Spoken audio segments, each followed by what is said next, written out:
Finally ನನ್ನ ಚಾನಲ್ಗೆ 50+ subscribers ಆಗಿದ್ದೀರಾ. ತುಂಬ ಥ್ಯಾಂಕ್ ಯು. ಆ್ಯಂಡ್ ಪ್ರೀವಿಯಸ್ ವೀಡಿಯೋಲಿ ನಾನು ಏನು ತಪ್ಪು ಮಾಡಿದ್ದೀನಿ ಅಂತ ತಿಳ್ಕೊಂಡಿದ್ದೀನಿ. ಖಂಡಿತ ಅದನ್ನು ಕರೆಕ್ಟ್ ಮಾಡ್ಕೋತೀನಿ, ನಿಮ್ಮನ್ನು ಎಂಟರ್ಟೈನ್ ಮಾಡ್ತೀನಿ. I assure you. ಈ ವಿಡಿಯೋಲೂ ಕೂಡ ಖಂಡಿತ ನಗ್ತೀರಾ, ಎಂಟರ್ಟೈನ್ಮೆಂಟ್ ಇರುತ್ತೆ. ವಿಡಿಯೋನ ಕೊನೆ ತನಕ ನೋಡಿ. ಸೊ ವಿಡಿಯೋ ಶುರು ಮಾಡೋಣ ಬನ್ನಿ. ಹಾಯ್ ಹಲೋ ಎಲ್ರಿಗೂ ನಮಸ್ಕಾರ. Welcome back to my YouTube channel. And ಇದು ಇನ್ನೊಂದು ವ್ಲಾಗು, ನೆಕ್ಸ್ಟ್ ಡೇ.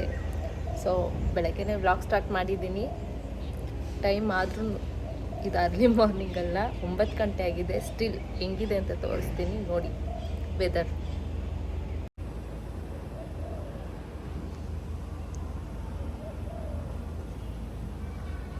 ಫುಲ್ ಮೋಡ ಮುಚ್ಕೊಂಡಿದೆ. ನಿನ್ನೆ ಎಲ್ಲ ಫುಲ್ ಬಿಸಿಲು, ಇವತ್ತು ನೋಡಿದರೆ ಆಗಲೇ ಮೋಡ ಮುಚ್ಕೊಂಡಿದೆ. ನೋಡಿದ್ರಲ್ಲ, ಇದೇ ಇಲ್ಲಿ ವೆದರು. ಯಾವಾಗ ಬಿಸಿಲಿರುತ್ತೋ ಯಾವಾಗ ಮಳೆ ಬರುತ್ತೋ ಹೇಳೋಕ್ಕೆ ಬರಲ್ಲ. ಏನಂದರೆ ಎಲ್ಲೋ ಓದಿದ್ದು, ಸಿಂಗಾಪುರಲ್ಲಿ ಆಲ್ಮೋಸ್ಟ್ ವರ್ಷದಲ್ಲಿ 365 ದಿವಸ ಅಂದರೆ 150 ದಿವಸಕ್ಕಿಂತ ಅಂದರೆ ಅರ್ಧಕ್ಕಿಂತ ಜಾಸ್ತಿ ದಿನ ಸಿಂಗಾಪುರಲ್ಲಿ ಮಳೆ ಬರುತ್ತಂತೆ. ಅದು ನಿಜಾನೇ. ಯಾವಾಗ ಬರುತ್ತೋ ಯಾವಾಗ ನಿಲ್ಲುತ್ತೋ ಯಾವಾಗ ಮತ್ತೆ ಬಿಸಿಲು ಬಂದುಬಿಡುತ್ತೋ ಹೇಳೋಕ್ಕಾಗಲ್ಲ. ಅದೇ ಥರ. ಸರಿ, ಇವಾಗ ಟಿಫನ್ ಮಾಡೋ ಟೈಮ್. ತಟ್ಟೆ ಇಡ್ಲಿ ಮಾಡ್ಬೇಕು ಅಂದ್ಕೊಂಡಿದ್ದೀನಿ. Let's do.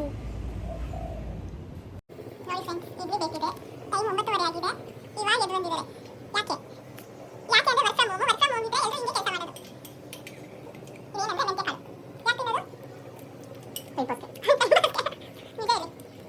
ಕೈಪೋಸ್ಕೆ ಎಲ್ಲ ತಿಂತಾರಲ್ಲ, ಮೆಂತೆ ಮೇಲೆ ಪಾಪ ಹೆಂಗೆ ತಿಸ್ಕೊಳ್ಳೋದು ಅಂತ ಗೊತ್ತಿಲ್ಲ. ಅದಕ್ಕೆ ಬೆಳಗ್ಗೆ ಮೆಂತೆ ತಿನ್ಸೋದು. ಕರೆಕ್ಟಾ? ಬಾಡಿನ ಕೂಲ್ ಮಾಡುತ್ತೆ ಅಂತ ತಿನ್ಸೋದು ಅಲ್ಲ, ತಂಪು ದೇಹದ. ಇಲ್ಲ, ಹಿಂಗೆ ಆಗ್ತೀನಿ.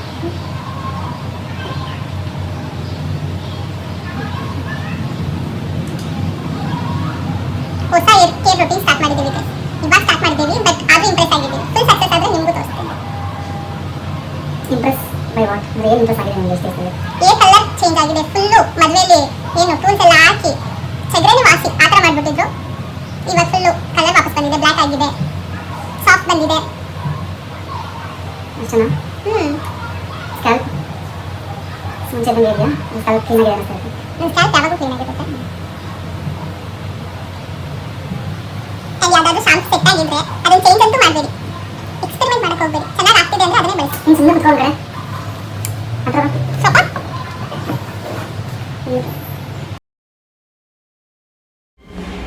ಪ್ರತಿಯೊಬ್ಬರಿಗೂ ಏರ್ ಕೇರ್ ಅನ್ನೋದು ತುಂಬ ಇಂಪಾರ್ಟೆಂಟ್. ಅದರಲ್ಲೂ air oiling is the first step. So ಯಾರೇ ಆದರೂ ಅಷ್ಟೇ, ವೀಕ್ಲಿ ಅಟ್ಲೀಸ್ಟ್ ಟ್ವೈಸ್ ಆದ್ರೂ ಏರ್ ಆಯಿಲ್ ಹಚ್ಚಿ ಸ್ನಾನ ಮಾಡೋಕ್ಕೆ ಟ್ರೈ ಮಾಡಿ.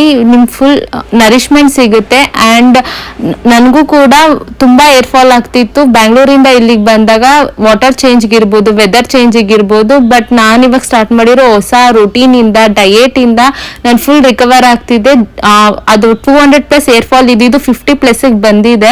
ಆಲ್ರೆಡಿ ವಿಸಿಬಲ್ ರಿಸಲ್ಟ್ಸ್ ಕಾಣಿಸ್ತಿದೆ. ಬಟ್ ನಿಮಗೆ ಕಾಣಿಸೋ ಥರ ವಿತ್ ಪ್ರೂಫ್ ನನ್ನ ರುಟೀನ್, ಡಯೆಟ್ ಎರಡೂ ನಿಮಗೆ ತೋರಿಸ್ಕೊಡ್ತೀನಿ ಅಪ್ಕಮಿಂಗ್ ವಿಡಿಯೋಸ್ ಅಲ್ಲಿ. ಎಣ್ಣೆ ಹಾಕೋದ್ರಿಂದ, ಆ ಎಣ್ಣೆ ಹಾಕಿದ್ರಿಂದ ಸ್ಕ್ಯಾಲ್ಪ್ಗೆ ಡೈರೆಕ್ಟ್ ಬೆನಿಫಿಟ್ ಅಲ್ಲ, ಅದು ಲೈಕ್ ಇಂಡೈರೆಕ್ಟ್ ಬೆನಿಫಿಟ್. ಹೆಂಗೆ ಅಂದ್ರೆ, ಎಣ್ಣೆ ಹಾಕಿ ಮಸಾಜ್ ಮಾಡಿದ್ರೆ ಅಲ್ಲೆಲ್ಲ ವಾರ್ಮ್ ಅಪ್ ಆಗುತ್ತೆ. ಸ್ಕ್ಯಾಲ್ಪ್ ವಾರ್ಮ್ ಆದಾಗ ಬ್ಲಡ್ ಸರ್ಕ್ಯುಲೇಷನ್ ಚೆನ್ನಾಗಾಗುತ್ತೆ. ನಾವು ತಿಂದಿರೋ ಊಟದಲ್ಲಿ ಎಲ್ಲ ನ್ಯೂಟ್ರಿಯೆಂಟ್ಸ್ ಇರುತ್ತಲ್ಲ, ಸೊ ಬ್ಲಡ್ಡಲ್ಲೇ ಅಲ್ವಾ ನಮ್ಮ ದೇಹಕ್ಕೆಲ್ಲ ಸಪ್ಲೈ ಆಗೋದು. ಅವಾಗ ಸ್ಕಾಲ್ಪ್ಗೂ ಸಪ್ಲೈ ಆಗುತ್ತೆ. ಸೊ ನ್ಯೂಟ್ರಿಯೆಂಟ್ಸ್ ಸಿಗುತ್ತೆ ನಮ್ಮ ಸ್ಕಾಲ್ಪ್.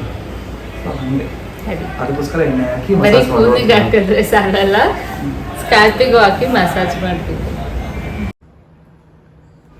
ಸೊ ಮತ್ತೊಂದು ಇನ್ಫಾರ್ಮೇಶನ್ ಏನಂದರೆ, ಇಲ್ಲಿ ಎಲ್ಲ HDBs ಅಲ್ಲೂ ನಮಗೆ ಟೆರೆಸ್ಗೆ ಆಕ್ಸೆಸ್ ಇರಲ್ಲ. ಸೊ ನಾವು ಎಷ್ಟೇ ರೆಂಟ್ ಕಟ್ಬೋದು, ಬಟ್ ನಮಗೆ ಟೆರೆಸ್ಗೆ ಎಂಟ್ರಿ ಇಲ್ಲ. ಬಟ್ಟೆ ಒಣಗಾಕೊಳ್ಳೋದಕ್ಕೆ ನಮ್ಗೆ ಇಷ್ಟೇ ಜಾಗ. ನಿಮಗೆ ಕಾಣಿಸ್ತಿದೆ ನೋಡಿ, ಎಲ್ಲ ಅಪಾರ್ಟ್ಮೆಂಟ್ಸ್ಗೂ ಅಷ್ಟೇ ಸೇಮ್ ಇದೇ ಥರ ಲೈಕ್ ಒಂದು ಕಬ್ಬಿಣದ್ದು ಕಡ್ಡಿ ಥರ ಹಾಕ್ಬಿಟ್ಟಿರ್ತಾರೆ. ಅದರಲ್ಲಿ ನಾವು ಕೋಲ್ಗಳು ಇಟ್ಕೊಂಡು ಅದ್ರಲ್ಲಿ ಬಟ್ಟೆ ಒಣಗಾಕೊಬೇಕು ಅಷ್ಟೇನೆ.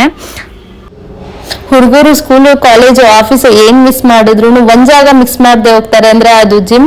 ಸೊ ಇನ್ನೇನು ಅವರು ಜಿಮ್ಮಿಗೆ ಹೊರಟ್ರು, ನಮ್ಮ ಪಾರ್ಟ್ನರ್ ಇಲ್ಲ ಅಂದ್ರೆ ನಾವು ಇನ್ನೇನ್ ಮಾಡ್ತೀವಿ, ನಮ್ಮ ಮನೆ ಕೆಲ್ಸದ ಬಗ್ಗೆ ನಮ್ ಕೆಲ್ಸದ ಬಗ್ಗೆ ಕಾನ್ಸಂಟ್ರೇಟ್ ಮಾಡ್ತೀವಿ. ಅವತ್ತಿನ ದಿನ ಆಗಿತ್ತು ಶುಕ್ರವಾರ. ಸೊ ನಾನೇನ್ ಮಾಡ್ದೆ ಅಂದ್ರೆ ಅವ್ರು ಒಟ್ಮೇಲೆ ಟೈಮ್ ಸಿಕ್ತು ಅಂತ ಬೇಗ ಬೇಗ ಮನೆ ಕೆಲಸ ಎಲ್ಲ ಮುಗಿಸಿ ಪೂಜೆ ಮಾಡ್ಬೇಕು ಅಂತ ಕೆಲಸ ಶುರು ಮಾಡಿದೆ. ಸ್ನಾನ ಎಲ್ಲ ಮುಗಿಸಿ ಪೂಜೆ ಮಾಡಿದ್ರೆ, ಶುಕ್ರವಾರ ಮನೇಲಿ ದೀಪ ಹಚ್ಚಿದ್ರೆ ಆ ಪಾಸಿಟಿವ್ ವೈಬ್ಸ್, ಆ ಗಂಧದ ಕಡ್ಡಿ ಘಮ ನಾವ್ ಎಲ್ಲಿದ್ರು ಅಷ್ಟೇನೆ ನಮ್ತನ, ನಮ್ ಪೂಜೆ ಅದು ಕೊಡೋ ನೆಮ್ಮದಿ ಬೇರೆ ಯಾವ್ದ್ರಲ್ಲೂ ಸಿಗೋದಿಲ್ಲ. ಸೊ ಪೂಜೆ ಮುಗಿಸಿ ಸುಸ್ತಾದ್ಮೇಲೆ ಇನ್ನೇನು ಸ್ವಲ್ಪ ಫ್ರೂಟ್ಸ್ ತಿಂದೆ. ಅಡ್ಗೆ ಮಾಡೋ ಅಷ್ಟು ಶಕ್ತಿ ನಿಜವಾಗ್ಲೂ ಇರ್ಲಿಲ್ಲ, ಅದಕ್ಕೆ ಅವರೇ ಹೆಲ್ಪ್ ಮಾಡ್ತಿದ್ರು. ಇದು ಯಾವ್ದೇ ಕಪಲ್ ಇರ್ಲಿ, ಒಂದ್ ರಿಲೇಶನ್ಶಿಪ್ ಅಂದ್ಮೇಲೆ ಒಬ್ರು ಟಯರ್ಡ್ ಆಗಿದ್ದಾಗ ಇನ್ನೊಬ್ರು ಅರ್ಥ ಮಾಡ್ಕೊಂಡು ಅವ್ರಿಗೆ ಸ್ಪಂದಿಸೋದು ವೆರಿ ಇಂಪಾರ್ಟೆಂಟ್. ಮಲ್ಗೋಕ್ ಮುಂಚೆ ಒಂದ್ 1/4 ಗಂಟೆ ಅರ್ಧ ಗಂಟೆ ಟೈಮ್ ಮಾಡ್ಕೊಂಡು ನಿಮ್ ಪ್ರೀತಿ ಪಾತ್ರರ ಜೊತೆ ಒಂದ್ ವಾಕ್ ಮಾಡ್ತಾ ಇಡೀ ದಿನದ ಅನುಭವನ ಹಂಚ್ಕೊಳ್ಳಿ. ನಿಮ್ಗೆ ನಿಜವಾಗ್ಲೂ ಆ ದಿನ ಸಂಪೂರ್ಣ ಅನ್ಸುತ್ತೆ. ಇದನ್ನೇ ನಾವು ಫಾಲೋ ಮಾಡೋದು.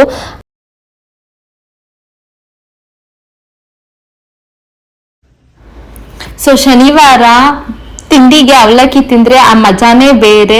ಸೊ ಬೇಗ ಎದ್ದು ತಿಂಡಿ ತಿಂದು ನಾವು ಹೊರಟಿದ್ದು ಸೀದಾ ಸ್ವಿಮ್ಮಿಂಗ್ಗೆ. ಇದು ಜೀವನದಲ್ಲಿ ಶುರು ಆಗಿರೋ ಹೊಸ ಅಭ್ಯಾಸ. ಯಾಕಂದ್ರೆ ನಾನು ಬ್ಯಾಂಗ್ಳೂರಲ್ಲಿ ಇದ್ದಾಗ ವರ್ಕ್ ಮಾಡ್ತಿದ್ದೆ, ಬಟ್ ಇಲ್ಲಿ ಬಂದ್ಮೇಲೆ ಫುಲ್ ಖಾಲಿ ಅನಿಸ್ತಿತ್ತು. ಏನಪ್ಪ ಇದು ನನ್ನ ಮನೆ ಕೆಲಸ, ಆಚೆ ಕಡೆ ಸುತ್ತಾಡೋದು ಬಿಟ್ಟರೆ ಬೇರೆ ಏನೂ ಮಾಡ್ತಿಲ್ಲ ಅಂತ ಅನ್ನಿಸ್ತಿತ್ತು. ಅಂಥ ಟೈಮಲ್ಲಿ ನನ್ನ ಹಸ್ಬೆಂಡ್ ನನ್ನನ್ನು ಪ್ರೋತ್ಸಾಹಿಸೋದಕ್ಕೆ ಈ ಸ್ಕಿಲ್ ಹೇಳ್ಕೊಡ್ತೀನಿ ಬಾ, ನಿನ್ನ ಕಲಿ, ಪ್ರೊಡಕ್ಟಿವ್ ಆಗಿರು ಅಂತ ಎನ್ಕರೇಜ್ಮೆಂಟ್ ಮಾಡಿದ್ರು. ಈ ಥರ ಜನ ನಮ್ಮ ಲೈಫಲ್ಲಿ ಇರೋದು ಅಂದರೆ ಒಂದು ಪಾರ್ಟ್ನರ್ ಆಗಿರ್ಬೋದು, ಫ್ಯಾಮಿಲಿ ಆಗಿರ್ಬೋದು, ಫ್ರೆಂಡ್ ಆಗಿರ್ಬೋದು ತುಂಬ ಇಂಪಾರ್ಟೆಂಟ್. ಯಾಕಂದರೆ ಆವಾಗಲೇ ನಾವು ನಮ್ಮ ಜೀವನನ ಸಂಪೂರ್ಣವಾಗಿ ಬದುಕ್ತಿದ್ದೀವಿ ಅನ್ಸೋದು. ಯಾಕಂದರೆ ಪ್ರೋಗ್ರೆಸ್ ಇಲ್ಲ ಅಂದರೆ ನಿಜವಾಗ್ಲೂ ಖಾಲಿ ಅನಿಸುತ್ತೆ. ಎಷ್ಟು ದಿನ ಸುಮ್ಮನೆ ಕೂತ್ಕೊತೀವಿ, 1 ದಿನ 2 ದಿನ, ಬಟ್ ಆಮೇಲೆ ಅಷ್ಟೇ. ಸೊ ಹೇಳ್ಕೊಟ್ಟಷ್ಟು ಪಾಠ ಕಲ್ತಿದ್ದಕ್ಕೆ ಇವತ್ತು ನನ್ನ ಟೀಚರ್ ನನಗೆ ಕೊಡ್ತಿರೋ ಗಿಫ್ಟು ಈ ಡಾಮಿನೋಸ್ ಪಿಜ್ಜಾ ತಿನ್ಬೇಕಂತ ತುಂಬಾ ಅನಿಸ್ತಿತ್ತು. ಯಾಕಂದ್ರೆ ಬೆಂಗಳೂರಲ್ಲಿ ತಿಂದಿದ್ದೆ ಲಾಸ್ಟು, ಇಲ್ಲಿಗೆ ಬಂದಾಗ 1 ದಿನ ತಿಂದಿರ್ಲಿಲ್ಲ. ಫಸ್ಟ್ ಟೈಮ್ ಹೋದ್ವಿ, ಬಟ್ ಒಳಗೋಗಿ ನೋಡಿದ್ರೆ ಅಲ್ಲಿ ಸೀಟಿಂಗಿಗೆಲ್ಲ ಫೆಸಿಲಿಟಿ ಇರಲಿಲ್ಲ. ಮೋಸ್ಟ್ಲಿ ಇಲ್ಲೆಲ್ಲರೂ ಪಿಜ್ಜಾ ತಗೊಂಡ್ರೆ ಅದು ಆನ್ಲೈನ್ ಆಗಿರುತ್ತಂತೆ. ಸೊ ಅಲ್ಲಿ ಸೀಟಿಂಗ್ ಏರಿಯಾ ಅಷ್ಟಿರಲಿಲ್ಲ. ಸೊ ನಾವು ಏನು ಮಾಡಿದ್ವಿ, ಟೇಕ್ ಅವೇ ತಗೊಂಡು ಹೋಗೋಣ ಅಂತ ಡಿಸೈಡ್ ಮಾಡಿ ಮೆನ್ಯೂ ನೋಡಿದ್ರೆ ಫುಲ್ ನಾನ್ ವೆಜ್ ಆಪ್ಷನ್ಸೇ, ವೆಜ್ ಆಪ್ಷನ್ಸ್ ತುಂಬಾ ಕಮ್ಮಿ. ಇದ್ದಿದ್ದು ಒಂದೇ ಒಂದು ವೆಜ್ ಓವರ್ಲೋಡೆಡ್. ಸೊ ಇನ್ನೇನ್ ಮಾಡೋದು, ಅದನ್ನೇ ಕೊಡಿ ಅಂತ ಪಾರ್ಸಲ್ ತಗೊಂಡು ಮನೆಗೆ ಬಂದು ಪಿಜ್ಜಾ ಓಪನ್ ಮಾಡಿದ್ರೆ ಹಿಂಗಿತ್ತು. ನಾವು $4 ಕೊಟ್ಟಿದ್ದೀವಿ, ಆದ್ರೆ ಒಂದು ಕೆಚಪ್ ಕೂಡ ಕೊಟ್ಟಿಲ್ಲ. ಈ ಪಾಂಪ್ಲೆಟ್ಸ್ ಕೊಟ್ಟವ್ರೆ.